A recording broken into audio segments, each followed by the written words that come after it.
Hi friends, എല്ലാവർക്കും നമ്മുടെ പുതിയ വീഡിയോയിലോട്ട് സ്വാഗതം. ഇന്നത്തെ നമ്മുടെ വീഡിയോ എളുപ്പത്തിൽ ഉണ്ടാക്കാൻ പറ്റുന്ന ടൊമാറ്റോ ദോശയാണ്. നമ്മുടെ വീടുകളിൽ എപ്പോഴും ഉണ്ടാക്കുന്ന ഒരു ബ്രേക്ക്ഫാസ്റ്റാണ് ദോശ. തലേ ദിവസം നമ്മൾ ദോശയ്ക്ക് അരക്കാൻ മറന്നു പോയാലും വളരെ എളുപ്പത്തിൽ ക്രിസ്പി ആയിട്ടുള്ള ദോശ നമുക്ക് ഉണ്ടാക്കിയെടുക്കാൻ പറ്റുന്നതാണ്.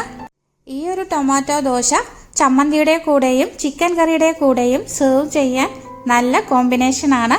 നിങ്ങൾ തീർച്ചയായിട്ടും ഒരു പ്രാവശ്യമെങ്കിലും റെഡിയാക്കി നോക്കണം കേട്ടോ. എന്നാൽ നമുക്ക് വീഡിയോയിലോട്ട് പോകാം. ഇതിന് വേണ്ടിയിട്ട് ആദ്യം തന്നെ ഒരു ബൗൾ എടുക്കാം. ഇതിലേക്ക് 2 കപ്പ് ഗോതമ്പ് പൊടി ഇട്ട് കൊടുക്കാം.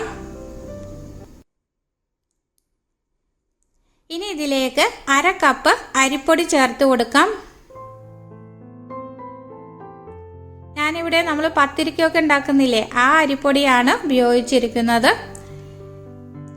ഇനി ഒരു മിക്സിയുടെ ജാർ എടുക്കാം. ഇതിലേക്ക് നല്ല പഴുത്ത 3 തക്കാളിയും 1 സവാളയും ഒന്ന് അരിഞ്ഞിട്ട് കൊടുക്കാം.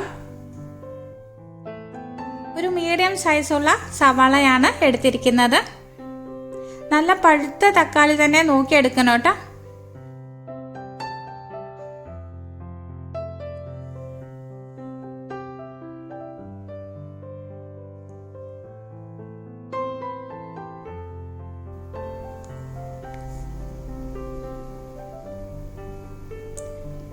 ഒന്ന് അരിഞ്ഞിട്ട് കൊടുക്കുകയാണെങ്കിൽ പെട്ടെന്ന് തന്നെ നന്നായിട്ട് അടിച്ചെടുക്കാൻ പറ്റുന്നതാണ്. ഇനി ഇതൊന്ന് അടിച്ചിട്ട് വരാം. ഇനി നമ്മൾ നേരത്തെ എടുത്തു വച്ചിരിക്കുന്ന പൊടിയിലേക്ക് ഈ ഒരു പേസ്റ്റ് ഒഴിച്ചു കൊടുക്കാം. ഇതിലേക്ക് 1 കപ്പ് വെള്ളം ഞാൻ മിക്സി കഴുകിയിട്ട് അതുകൂടി ഒഴിച്ചു കൊടുക്കുന്നുണ്ട്. ഇതിലേക്ക് പാകത്തിനുള്ള ഉപ്പ് ചേർത്ത് കൊടുക്കാം. ഇനി അത് നന്നായിട്ടൊന്ന് കലക്കിയെടുക്കാം.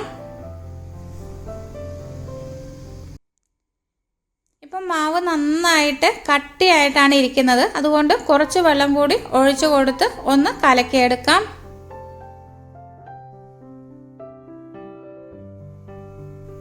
ഇവിടെ 2 കപ്പ് വെള്ളമാണ് ചേർത്തിരിക്കുന്നത്. ഇനി ഇതൊരു മിക്സിയുടെ ജാറിലിട്ട് നന്നായിട്ടൊന്ന് അടിച്ചെടുത്തിട്ട് വരാം. ഞാനിവിടെ വലിയ ജാറാണ് കേട്ടോ എടുത്തിരിക്കുന്നത്. അല്ലെങ്കിൽ എല്ലാം കൂടി പുറത്തേക്ക് പോകാനുള്ള സാധ്യതയുണ്ട്.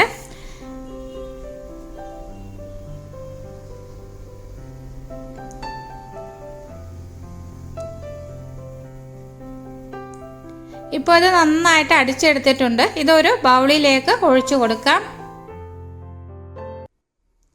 ഇനി ദോശക്ക് നല്ല ക്രിസ്പിനെസ് കിട്ടാൻ വേണ്ടിയിട്ട് 1 ടീസ്പൂണ് പഞ്ചസാര ചേർത്ത് കൊടുക്കാം. ഒന്ന് നന്നായിട്ട് ഒരു കയ്യിൽ വെച്ച് നന്നായിട്ട് ഇളക്കി കൊടുക്കാം.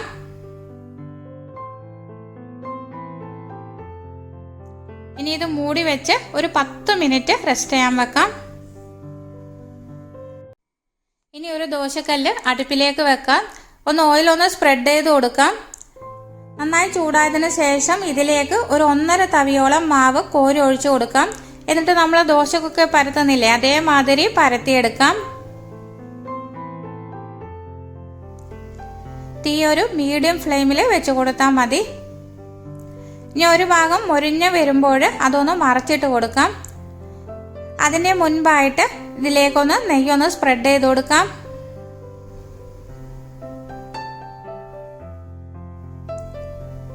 ഇപ്പൊ നന്നായിട്ടൊന്ന് മൊരിഞ്ഞ് വന്നിട്ടുണ്ട്. ഇതൊന്ന് മറച്ചിട്ട് കൊടുക്കാം.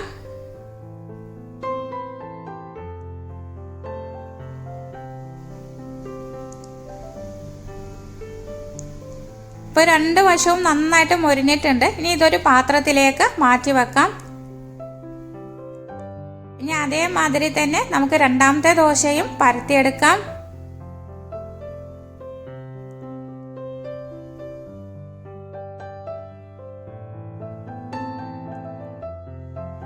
ഇതിൻ്റെ കൂടെ കറിയുടെ ആവശ്യം തന്നെ ഇല്ല. ഇത് അപ്പാടെ തന്നെ തിന്നാനും നല്ല ടേസ്റ്റാണ് കേട്ടോ. നിങ്ങളൊന്ന് ട്രൈ ചെയ്ത് നോക്കൂ. എന്നിട്ട് ഫീഡ്ബാക്ക് അറിയിക്കണം കേട്ടോ.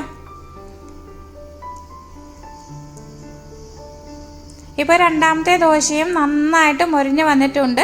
ഇതേമാതിരി എല്ലാ ദോശയും നമുക്ക് ചെയ്തെടുക്കാവുന്നതാണ്. കുട്ടികൾക്കും മുതിർന്നവർക്കൊക്കെ ഒരുപാട് ഇഷ്ടപ്പെടുന്ന ഈ ഒരു തക്കാളി ദോശ നിങ്ങൾ തീർച്ചയായിട്ടും ഉണ്ടാക്കി നോക്കണം കേട്ടോ. അത്രയ്ക്ക് ടേസ്റ്റാണ്. ഈ ഒരു റെസിപ്പി നിങ്ങൾക്ക് ഇഷ്ടപ്പെടുകയാണെങ്കിൽ ലൈക്ക് ചെയ്യാനും നിങ്ങളുടെ ഫ്രണ്ട്സിനും ഷെയർ ചെയ്ത് കൊടുക്കാനും മറക്കരുത്. വലത്തുവശത്ത് കാണുന്ന ബെല്ലൈക്കൻ ക്ലിക്ക് ചെയ്ത് ഓൾ എന്ന് പ്രസ് ചെയ്താൽ മാത്രമേ ഞാനിടുന്ന അടുത്ത വീഡിയോയുടെ നോട്ടിഫിക്കേഷൻ നിങ്ങൾക്ക് ലഭിക്കുകയുള്ളൂ. അടുത്ത നല്ലൊരു വീഡിയോയുമായി വീണ്ടും കാണാം. Thank you for watching. Bye bye.